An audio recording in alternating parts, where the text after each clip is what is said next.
महाराष्ट्र की स्थिति जो है वो आपसे छुपी हुई है तो ही, लेकिन किस तरह से राजनीति के लिए, राजनीति की कुर्सी पाने के लिए किसी भी तरीके से क्या क्या इंसानियत गिर गई है नीचे, ये मैं आपको एक्सप्लेन करके बताऊंगा। आज महाराष्ट्र की स्थिति ये कह रही है, और इतना होने के बाद भी, इतना होने के बाद ही सेंट्रल मिनिस्ट्री से कोई जवाब नहीं है। सेंट्रल मिनिस्ट्री से कोई कुछ नहीं बोलेगा। दंगे भड़के या कुछ भी हो, सब ठीक है। देश मेरा महान है बोलने से देश, कोई भी देश कभी महान नहीं होता सिर्फ ये बोलने से कि मेरा देश महान है। नहीं, अगर जब जाके देखोगे आप, एक मैं कंट्री, बहुत सारी कंट्री ऐसी है मैं जहाँ घूमा हूँ, लेकिन अगर उसमें से किसी का नाम लेना हो तो दुबई। दुबई एक ऐसी कंट्री है जहाँ पे सबको अपनी अपनी आज़ादी है, सबको अपनी अपनी आज़ादी है। कोई वहाँ पे मंदिर भी है, मस्जिद भी है।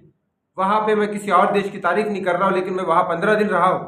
मैंने देखा वो कोई लोग बुरखे में घूमते हैं, औरतें, कुछ लेडीज, कुछ गर्ल्स अपनी अपनी स्कर्ट में घूमती है, कोई जीन्स पे घूमती है, कोई सलवार कुर्ते में घूमती है, कोई टीका लगा के घूमती है, कोई गुरखा पहन के घूमती है, कुछ नवाब अपना वो शेख का ड्रेस पहन के घूमते हैं लोग, कुछ जीन्स पैंट पहन के घूमते हैं, कुछ शॉर्ट में घूमते हैं लड़के। कोई पाबंदी नहीं है किसी के ऊपर। हाँ, कोई गलत करेगा तो ऑफकोर्स सजा भी स्ट्रिक्ट है, लेकिन धर्म के ऊपर कोई पाबंदी नहीं। यहाँ जो भोंगा बजता है नमाज का, मैं तो पहले से ही उसके खिलाफ हूँ, क्योंकि भगवान या अल्लाह तुम्हारे भोंगे की आवाज़ तो नहीं सुनने वाला। ये तो तुम अननेसेसरीली प्रोपोगंडा फैलाने के चक्कर में, धर्म का प्रचार करने के चक्कर में कर रहे हो। ये तो मैं पहले से ही बोल रहा हूँ कि नहीं, भोंगा बजाना कहीं का कोई ये नहीं है, लेकिन इसके बदले में हम हनुमान चालीसा बजाएंगे और ये सब करेंगे, ये तरीका भी तो सही नहीं है। इंसानियत कहाँ रहती है? भोंगा बंद कर दो, बात खत्म। मुस्लिम का भोंगा बंद कर दो बाय लॉ के हिसाब से। ये कौन सा किताब में लिखा हुआ है कि भोंगा बजाओ? कुरान में ऐसा लिखा हुआ नहीं है कि भोंगा बजाना जरूरी है, ना ही गीता में ऐसा लिखा है कि हनुमान चालीसा का वो पाठ होना जरूरी है। लेकिन झगड़े नहीं होने चाहिए, झगड़ों को कोई तरीका नहीं है। हम अभी जानवर, बहुत पहले जानवर थे हम लोग, अब इंसान बन चुके हैं। इस बात पे आदित्य ठाकरे बोलते हैं कि तरक्की कहाँ गई। राज ठाकरे बोलते हैं कि नहीं, हम भोंगा बंद करेंगे या तो हनुमान चालीसा बजाएंगे। नीतीश राणे बोलते हैं कि तरक्की अगर उसकी हुई तो उसकी तरक्की का, इसकी तरक्की कहाँ गई। भैया कहीं तरक्की कोई नहीं हो रही है। ये जो सपोर्टर, मुस्लिम के सपोर्टर है या कांग्रेस सपोर्टर है, जो भी है, वो तरक्की के नाम पे अपने आप को छुपा लेते हैं। वो मुस्लिम को सपोर्ट करते हैं या फिर अपने वोटिंग बचाने के लिए, क्योंकि उनके मुस्लिम वोट है, तो वोटिंग बचाने के लिए वो तरक्की का बहाना ढूंढते हैं। और जो बीजेपी हो या कोई और पार्टी उसके साथ जुड़ती हो, जैसे अभी राज ठाकरे मन से जुड़े हुए हैं, लेकिन उस तरह से वो हिंदुत्व को मेन मुद्दा मान के, क्योंकि उनके वोटिंग हिंदू है, तो वो हिंदुत्व को मन वोटिंग बोलते हैं। ये प्रोग्रेस की तरफ बोलते हैं कि नहीं, हिंदुत्व की, क्योंकि ये लोग भी नहीं चाहते, शिवसेना या कांग्रेस हो या कोई भी हो, ये नहीं चाहते कि हम हिंदू के वोट मिस करें। लेकिन वो हिंदुत्व की बात नहीं करेंगे वो, क्योंकि मुस्लिम को भी वोट मिस नहीं करना चाहते, तो वो तरक्की की बात करते हैं। बोले भाई साहब, ना यहाँ हिंदुत्व चल रहा है, ना ही तरक्की चल रही है, यहाँ सिर्फ पॉलिटिक्स चल रही है। यहाँ सिर्फ और सिर्फ पॉलिटिक्स चल रही है, अपना अपना एजेंडा सेट करने के लिए, और उस एजेंडा को सेट करके कुर्सी पाने के लिए गिद्धों की तरह नोचे जा रहे हैं लोगों को, और कुछ भी नहीं हो रहा है। जाके देखो, वाकई में मैं दुबई में रहा, किसी ने मुझे नहीं बोला कि ये कपड़े पहनो या कपड़े पहनो या भोंगा बजाओ या ये करो या वो करो, ऐसा होता है या वैसा होता है। कहीं मुझे रिस्ट्रिक्शन नहीं दिखा। हाँ, आपकी जेब में पासपोर्ट जरूर होना चाहिए, ये बहुत जरूरी है।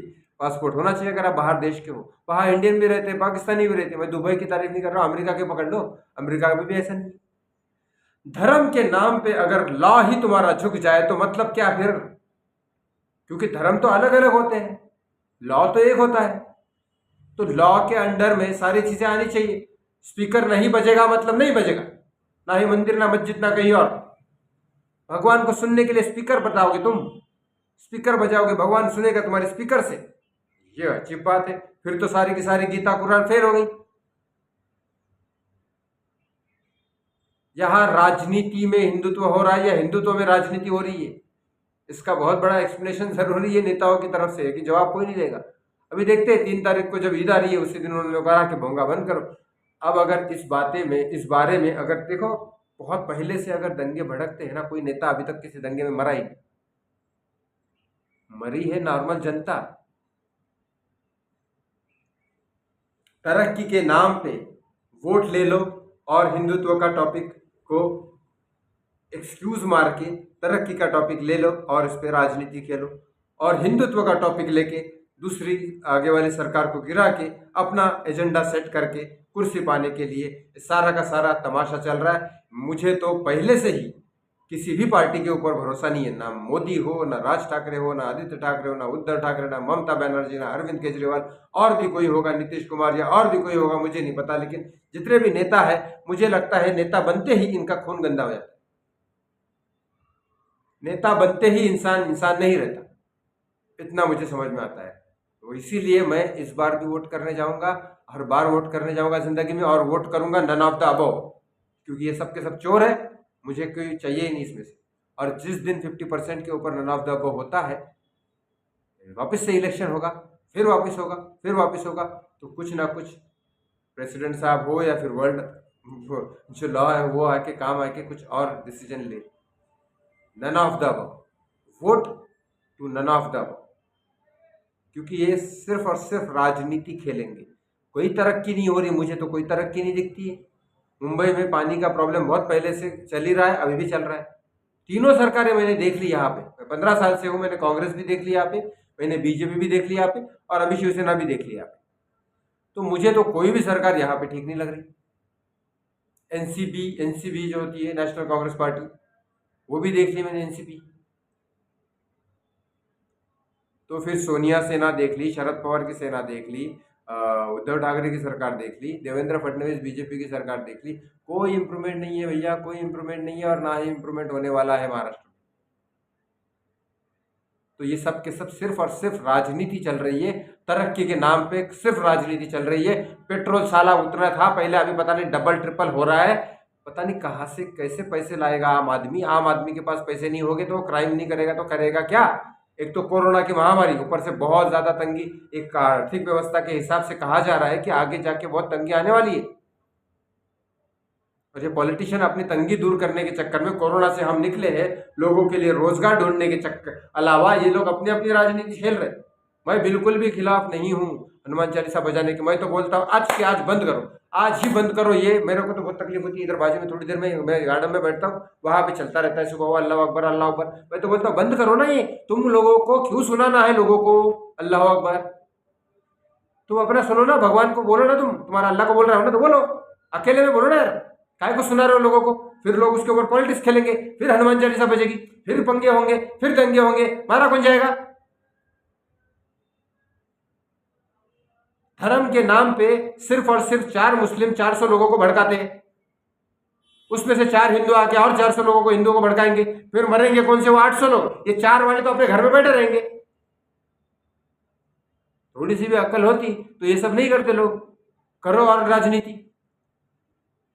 हमने एक कोर्ट में केस भी फाइल किया था बहुत पहले मेरे बॉस ने, कि भाई ये मुस्लिम का जो मस्जिद में चलता रहता है भोंगा, वो बंद करना चाहिए, क्योंकि बाकी लोगों को तकलीफ होती है। अननेसेसरली आप अपना धर्म के काय को लोगों के ऊपर ठोप रहे हो? बंद करो। जब गणपति की परमिशन लेनी पड़ती है कानून से, गणपति के लाउड स्पीकर बजाने के लिए कानूनी परमिशन लेनी पड़ती है, तो फिर मस्जिद में भी भोंगा बजाने के लिए कानूनी परमिशन लो। और अगर कोई प्रॉब्लम करता है, किसी को प्रॉब्लम होती है, तो फिर वो भोंगना बंद हो जाना चाहिए। लेकिन इसका मतलब ये नहीं कि हनुमान चालीसा बजा दो और फिर दंगे कर दो। लॉ होना चाहिए, लॉ। लॉ के अंडर में रहेंगे सब लोग तो शांति से रह पाएंगे। सारे लोगों के अंदर लॉ होना चाहिए, सारे लोग लॉ के अंडर होने चाहिए। और ये मस्जिद का भोंगा जल्द से जल्द बंद होना चाहिए, बाय लॉ। बाय लॉ, झगड़े से नहीं, बाय लॉ बंद होना चाहिए। क्योंकि ये साइंस, मनुष्य का अधिकार है कि क्या सुनना क्या नहीं सुनना। आप अपने घर में सुनो। आज भी अगर मैं अपना डांस क्लास है, मेरा बाजू में लोग रहते हैं, अगर मैं जोर से आवाज बजाऊंगा, किसी को तकलीफ होगी तो बोलेंगे बंद करना चाहिए। पुलिस आएगी तो बोलेगी बंद करो, ऑफ कोर्स बंद होगा। So this is the main problem. फिर वो डांस क्लासेस का गाना हो या मस्जिद का भोंगा हो या हनुमान चालीसा हो, भाई बाजू वाले को तकलीफ हो रही है तो बंद होना चाहिए। लेकिन इसके ऊपर वो भी आवाज बढ़ाएगा, मैं भी आवाज बढ़ाऊं, और फिर लफड़े होंगे, भी झगड़े होंगे, तो फिर लॉ कहाँ गया? धर्म बड़ा है या इंसान? अजीब सी बात है। चलिए, बहुत ज्यादा हो गया, मेरा टेम्परेचर ज्यादा बढ़ जाता है। ये मस्जिदों का लाउड स्पीकर बहुत पहले बंद होना चाहिए था, आज बंद करो, लेकिन लॉ के अंडर में बंद करो, झगड़े से नहीं। इससे प्रॉब्लम बढ़ेगा। Thank you so much.